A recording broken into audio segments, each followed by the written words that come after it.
Միացյալ Նահանգների եւ Իսրայելի համատեղ հարձակման թիրախում է հայտնվել Իրանի պաշտպանության նախարարության նավաշինական գործարանը Բենդեր Աբասում։ Միաժամանակ հաղորդվում է նաեւ Թեհրանում Իրանի Իսլամական հեղափոխության պահապանների կորպուսի դիրքերի վրա իրականացված հարձակման մասին։ Իրանի արտգործնախարար Աբբաս Արաղչին հայտարարել է, որ Վաշինգտոնը փորձում է ճնշում գործադրել Իրանի վրա, թիրախավորելով նրա ռազմավարական ենթակառուցվածքները։ Միացյալ Նահանգները դավադրություն է պատրաստում մեր նավթային եւ միջուկային օբյեկտների դեմ, փորձելով զսպել հսկայական գնաճային շոկը։ Իրանը լիովին պատրաստ է, մենք նույնպես շատ անակնկալներ ունենք։ Ռազմական գործողությունները տարածվում են նաև Իսրայելի տարածքում, կենտրոնական Իսրայելի Բեյթ Շեմեշ քաղաքում Իսրայելի պաշտպանության բանակի արբանյակային կապի կենտրոնը լուրջ վնասներ է կրել Լիբանանից արձակված հրթիռների ուղիղ հարվածից հետո։ Իրանի հարվածներից հետո լարված իրավիճակ է ստեղծվել նաև Թել Ավիվի Բեն Գուրիոն օդանավակայանում։ Միաժամանակ հաղորդվում է, որ Իրանը հրթիռային հարվածներ է հասցնում Հայֆա քաղաքին։ Տարածաշրջանային լարվածության ֆոնին մի շարք երկրներ արդեն իսկ արձագանքել են զարգացումներին։ Քուվեյթի իշխանությունները հայտարարել են, որ թույլ չեն տվել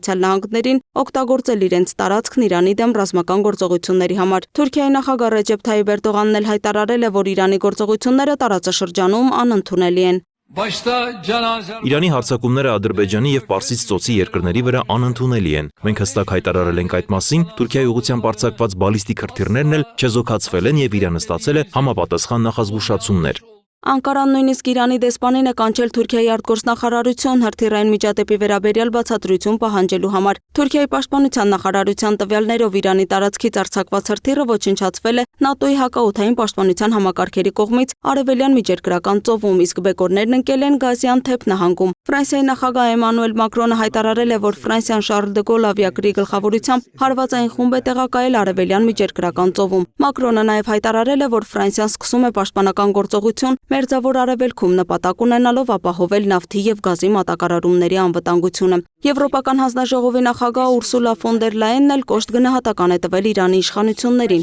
մասնավորապես նշելով. պետք չէ արդյունք թափել իրանական ռեժիմի համար, այս ռեժիմը մահ եւ բռնաճնշումներ է բերում սեփական ժողովրդին եւ ապակայունացում է սերմանել ամբողջ տարածաշրջանում։ Միացյալ Նահանգներում նույնպես ռազմական պատրաստակամությունը բարձրացվում է։ Ամերիկյան 82-րդ օդադեսանտային դիվիզիան բերվել է բարձր պատրաստվածության վիճակի։ Միացյալ Նահանգների նախագահ Դոնալդ Թրամփը հայտարարել է, որ Միացյալ Նահանգները դեռևս որոշում չի կայացրել Իրանում ցամաքային հատուկ գործողություն իրականացնելու մասին։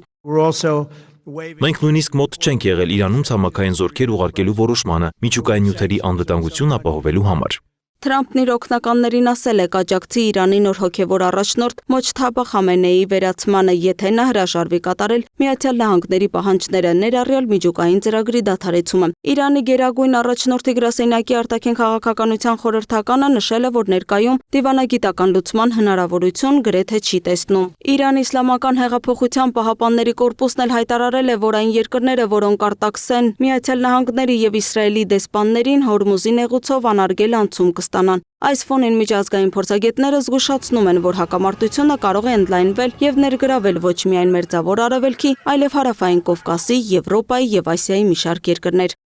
Լուսինե Գրիգորյան, Free News ազատ լուրեր։